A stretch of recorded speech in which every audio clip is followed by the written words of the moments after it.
ಶುಭೋದಯ, ನಮಸ್ಕಾರ, welcome to Yoyo Kannada. ಬನ್ನೀಗ ನೋಡೋಣ ಈ ದಿನದ ಪ್ರಮುಖ 5 ಬ್ರೇಕಿಂಗ್ ನ್ಯೂಸ್ಗಳು. ಪ್ರಜ್ವಲ್ ರೇವಣ್ಣ ಸಂಸದರಾಗಿದ್ದಾಗಲೇ ನನ್ನ ಸಂಪರ್ಕಕ್ಕೆ ಸಿಗುತ್ತಿರಲಿಲ್ಲ, ಇವಾಗ ಸಿಗ್ತಾರಾ ಎಂದು ಮಾಜಿ ಸಿಎಂ ಎಚ್.ಡಿ. ಕುಮಾರಸ್ವಾಮಿ ಹೇಳಿದರು. ಪ್ರಜ್ವಲ್ ರೇವಣ್ಣ ಮೊದಲಿನಿಂದಲೂ ನನ್ನ ಸಂಪರ್ಕದಲ್ಲಿ ಇಲ್ಲ. ಈ ಪ್ರಕರಣ ಆಗುವ ಹಿಂದೆಯೂ ನನ್ನ ಜೊತೆ ಸಂಪರ್ಕದಲ್ಲಿ ಇರಲಿಲ್ಲ. ಇನ್ನು ವಿದೇಶಕ್ಕೆ ಹೋದ ಮೇಲೆ ಹೇಗೆ ನನ್ನ ಸಂಪರ್ಕದಲ್ಲಿ ಇರುತ್ತಾರೆ? ಪ್ರಜ್ವಲ್ ರೇವಣ್ಣ ಬಗ್ಗೆ ನನಗೆ ಏನು ಗೊತ್ತಿಲ್ಲ ಎಂದು ಎಚ್.ಡಿ.ಕೆ ಹೇಳಿದರು. ದೇಶದಲ್ಲಿ ನಡೆಯುತ್ತಿರುವ ಲೋಕಸಭಾ ಚುನಾವಣೆಯ ನಡುವೆಯೇ ಮುಖ್ಯಮಂತ್ರಿ ಸಿದ್ದರಾಮಯ್ಯ ಅವರು ಪ್ರಧಾನಿ ನರೇಂದ್ರ ಮೋದಿ ವಿರುದ್ಧ ತೀವ್ರ ವಾಗ್ದಾಳಿ ನಡೆಸಿದ್ದು, ಅವರು ಉತ್ತರ ಮತ್ತು ದಕ್ಷಿಣ ಭಾರತದ ಜನರ ನಡುವೆ ಒಡಕು ಮೂಡಿಸಲು ಪ್ರಯತ್ನಿಸುತ್ತಿದ್ದಾರೆ ಎಂದು ದೂರಿದ್ದಾರೆ. ದಕ್ಷಿಣದ ರಾಜ್ಯಗಳಲ್ಲಿ ಚುನಾವಣೆ ಮುಗಿದಿದೆ ಎನ್ನುವ ಕಾರಣಕ್ಕೆ ಕೃತಜ್ಞತೆ ಇಲ್ಲದೆ ಪ್ರಧಾನಿ ಈಗ ದಕ್ಷಿಣದ ರಾಜ್ಯಗಳ ಜನರನ್ನು ಗುರಿಯಾಗಿಸಿಕೊಂಡಿದ್ದಾರೆ. ದಕ್ಷಿಣ ಮತ್ತು ಉತ್ತರ ಭಾರತದ ಜನರನ್ನ ವಿಭಜಿಸಲು ಪ್ರಯತ್ನಿಸುತ್ತಿದ್ದಾರೆ ಎಂದು ವಾಗ್ದಾಳಿ ನಡೆಸಿದರು.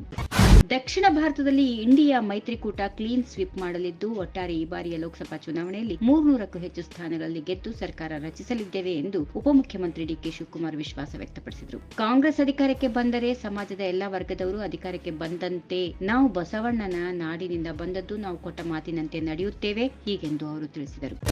3 ಬಾರಿ ಶಾಸಕನಾಗಿದ್ದ ತಮಗೆ ಪಕ್ಷದಲ್ಲಿ ಸಿಗಬೇಕಾಗಿದ್ದ ಮನ್ನಣೆ, ಗೌರವ ಸಿಕ್ಕಿಲ್ಲ. ಆದ್ದರಿಂದ ತಾನು ವಿಧಾನ ಪರಿಷತ್ತಿನ ನೈಋತ್ಯ ಪದವೀಧರ ಕ್ಷೇತ್ರಕ್ಕೆ ಬಂಡಾಯ ಅಭ್ಯರ್ಥಿಯಾಗಿ ಸ್ಪರ್ಧಿಸಿಯೇ ಸಿದ್ಧ ಎಂದು ಮಾಜಿ ಶಾಸಕ ಕೆ. ರಘುಪತಿ ಭಟ್ ಹೇಳಿದ್ದಾರೆ.